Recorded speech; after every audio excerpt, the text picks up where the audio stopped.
दोस्तों, कैसे हैं आप? आशा करता हूँ कि अच्छे होंगे और अपनी पढ़ाई अच्छे से कर रहे होंगे। आज की वीडियो में मैं आपको बताऊंगा difference between receipt and payment account and cash book. ठीक है, अभी मैंने कैश बुक के बारे में भी आपको बताया पिछले वीडियो में, और उस रिसीट एंड पेमेंट अकाउंट के भी बारे में बताया। ये 2-3 वीडियो में मैंने directly receipt and payment account के बारे में अच्छा सब कुछ कई चीज़ डिस्कस कर चुका हूँ, मीनिंग, फीचर्स, प्रिपरेशन, प्रोफार्मा, सब कुछ। तो आप मेनली जो है इतना लायक तो हो गए हो, इतना समझने लायक हो गए हो कि जो है आप आसानी से डिफ्रेंशिएट कर दो रिसीट एंड पेमेंट अकाउंट को और कैश बुक को। लेकिन फिर भी इस चैप्टर में, इस टॉपिक में मैं आपको बताऊंगा कि कैसे डिफ्रेंशिएशन कर सकते हैं हम रिसीट एंड पेमेंट अकाउंट का, और कौन कौन से ऐसे बेसिक ऑफ पॉइंट होते हैं जिस पे हम जो है जो कैश बुक और रिसीट एंड पेमेंट अकाउंट में डिफ्रेंशिएट क्रिएट करते हैं। तो पहला पॉइंट है पीरियड। ठीक, पीरियड का मतलब यहाँ पे कि कितने पीरियड के लिए बनता है। तो पीरियड कितने पीरियड के लिए बनता है, तो वो तो दोनों ही 1 साल के लिए बनता है, चाहे वो रिसीट एंड पेमेंट अकाउंट हो चाहे वो इन कैश बुक हो। लेकिन ये वो पीरियड नहीं है यहाँ पे। वो मतलब है कि आखिर में कब बनता है, मतलब वो टाइम क्या होती है जब रिसीट एंड पेमेंट अकाउंट को बनाया जाता है, और टाइम कब होती है जब कैश बुक को बनाया जाता है। तो रिसीट एंड पेमेंट अकाउंट को कब बनाया जाता है? साल के अंत में। देखिए क्या लिखा है, it is prepared at the end of accounting year. ठीक, कब बनाया जाता है? ये साल के अंत में, क्लोजिंग ईयर के अंत में बनाया जाता है, अकाउंटिंग ईयर के अंत में बनाया जाता है, क्लोजिंग डेट पे बनाया जाता है। कैश बुक कब बनाया जाता है? It is prepared on daily basis. ठीक, कैश बुक क्या होता है?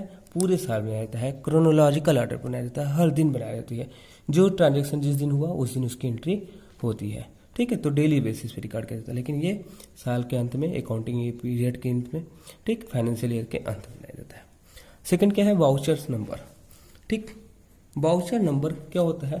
जैसे देखिए कैश बुक में जैसे कोई भी ट्रांजेक्शन अगर बिजनेस के थ्रू हुआ तो उसकी तुरंत एंट्री कैश बुक में नहीं होती है, तुरंत एंट्री उसकी जर्नल में नहीं होती है। पहले उसकी बिल्स होती है, वाउचर्स होती है। जैसे आप कभी बैंक में गए हो, बैंक में जब आप पैसा जमा करने जाते हो तो आप वो फॉर्म भरना होता है। ठीक है, डिपॉजिट फॉर्म। उसमें 2 कॉलम होता है, एक लेफ्ट हैंड साइड होता है छोटा सा और एक राइट हैंड साइड लंबा सा होता है। अब जब दोनों भर के देते हो तो कैशियर क्या होता है, उसे रिसीव कर लेता है और छोटा वाला पार्ट जो है उस पर मोहर मार के आपको दे देता है। वही सब वाउचर है, वो जो अपने पास रख लेता है वो वाउचर है। ठीक, उसी के बेसिस पे फिर वो एंट्री करता है कैश बुक में। ठीक है, तो वाउचर नंबर है वो है, उसकी नंबरिंग भी हमें लिखनी होती है। मैं कैश बुक पढ़ाऊंगा तो उसमें आराम से आपको अच्छे से बताऊंगा कि वाउचर क्या होता है। तो देखिए कैश बुक में वाउचर कॉलम रिक्वायर्ड होता है।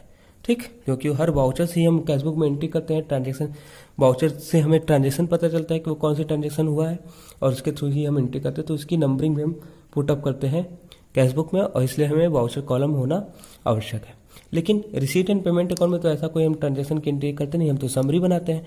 कैश बुक की सिर्फ समरी दिखाते हैं, तो इसमें कोई भी वाउचर नंबर नहीं होता है, वाउचर कॉलम भी नहीं होता है। होप आप लोग समझ गए होंगे। ठीक, नेक्स्ट पॉइंट है क्या? डेट। तो डेट में देखिए क्या है, जो डेट का कॉलम, यहाँ पे डेट से मतलब है डेट का कॉलम। तो डेट का कॉलम क्या होगा? क्योंकि कैश बुक में क्रोनोलॉजिकल बेसिस पे हम बनाते हैं, डेली बेसिस पे बनाते हैं, हर एंट्री हर डेट वाइज एंट्री होती है, तो उसके लिए डेट कॉलम भी रिक्वायर्ड होगा। ठीक है, date column is required because transaction are written chronological order. ठीक है, इन क्रोनोलॉजिकल ऑर्डर, क्योंकि जो है डेट इसलिए रिक्वायर्ड होता है कि कैश बुक में सारी एंट्री जो है क्रोनोलॉजिकल ऑर्डर पर रिकॉर्ड होती है। लेकिन जो डेट कॉलम है वो उसकी रिक्वायरमेंट नहीं होती है। किसके लिए? Because it is a summary of cash book. क्योंकि जो है रिसीट एंड पेमेंट अकाउंट में डेट की कोई जरूरत नहीं होती है, ये साल के अंत में बनाया जाता है और एक समरी होता है, तो कोई भी डेट कॉलम की रिक्वायरमेंट नहीं होती है। इसी तरह फोलियो नंबर, फोलियो नंबर भी क्या होता है? ठीक, कैश फोलियो नंबर या जिसे लेजर फोलियो नंबर कहते हैं। फोलियो नंबर मतलब लेजर फोलियो नंबर और जनरल फोलियो नंबर। ठीक, तो उसकी एंट्री भी यहाँ होती है, क्योंकि बहुत सारे ट्रांजेक्शन होते हैं जो डायरेक्ट कैश बुक में ना होके उस कैश आपका जनरल एंट्री में भी जनरल उसकी एंट्री होती है।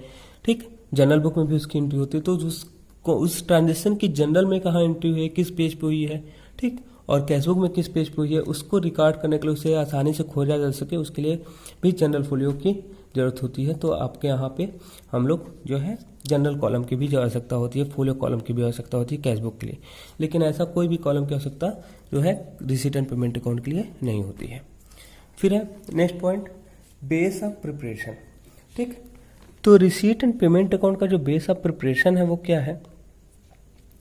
रिसीट एंड पेमेंट अकाउंट का बेसिस ऑफ प्रिपरेशन जो है आपका कैश बुक होता है। कैश बुक के आधार पे ही उसकी समरी बनाई जाती है, रिसीट एंड पेमेंट अकाउंट बनाया जाता है।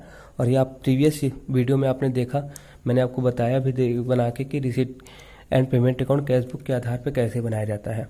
लेकिन कैश बुक जो है वो कैश बुक को बनाने के लिए क्या होता है, हमें वाउचर्स की ज़रूरत होती है जिसके आधार पे हम कैश बुक रिक्वायरमेंट करते हैं।